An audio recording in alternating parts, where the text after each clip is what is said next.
నమస్కారం. ACT9 న్యూస్కు స్వాగతం. మేడారం సమ్మక్క సారలమ్మ జాతరకు వెళ్లే భక్తులకు TSRTC ఎండీ సజ్జనార్ పలు సూచనలు చేశారు. ఈ జాతర కోసం ఆర్టీసీ 6000 బస్సులను ఏర్పాటు చేసింది. కార్లు, ఇతర వాహనాల్లో వచ్చే భక్తులు పార్కింగ్ స్థలం వరకే వెళ్తారు. ఆర్టీసీ బస్సులో వెళ్తే అమ్మవార్ల గద్దెల సమీపంలోకి వెళ్ళొచ్చు.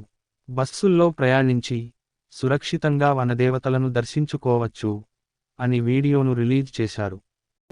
ఈ జాతర వచ్చే భక్తులకు నేను తెలియపరిచేది ఏమంటే, మన బస్సెస్ ద్వారా వస్తే, మా బస్సెస్లో ప్రయాణిస్తే వాళ్ళు గద్దె దగ్గర దాకా పోవచ్చు. ప్రజలందరూ కూడా కోరుతున్నాను, మా TSRTC బస్సులో ప్రయాణించి మీరు చాలా సంతోషంగా, సంభ్రమంగా మన దర్శనం చేసుకొని మీ తిరుగు ప్రయాణం మా బస్ ద్వారా పోవచ్చు. చారిత్రాత్మక మేడారం జాతరకు TSRTC అన్ని ఏర్పాటు చేయడం జరిగింది.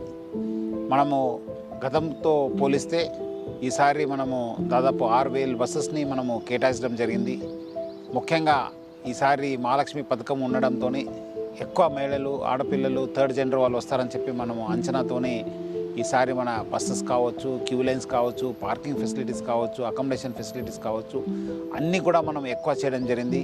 సో ప్రజలందరూ కూడా ఈసారి సమ్మక్క సారలమ్మ జాతరకు పెద్ద సంఖ్యలో వచ్చేసి ఆశీస్సుని పొందాలని చెప్పి కోరుతున్నాను.